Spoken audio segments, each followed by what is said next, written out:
The Barista Express Impress features an inbuilt cleaning cycle, which should be carried out periodically. The maintenance light will automatically flash to indicate when a cleaning cycle is required. To start, insert the 1-cup filter basket into the portafilter, followed by the silicone cleaning disc. Place one cleaning tablet into the center of the cleaning disc. Then insert and lock the portafilter into the group head.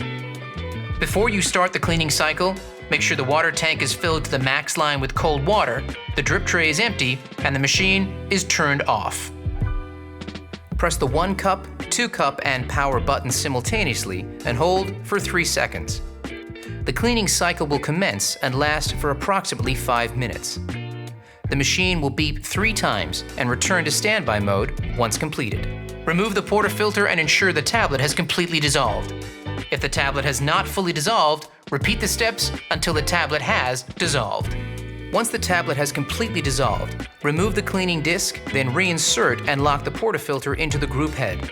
Place a small cup or container under the portafilter and press the 2-cup button to rinse any residue.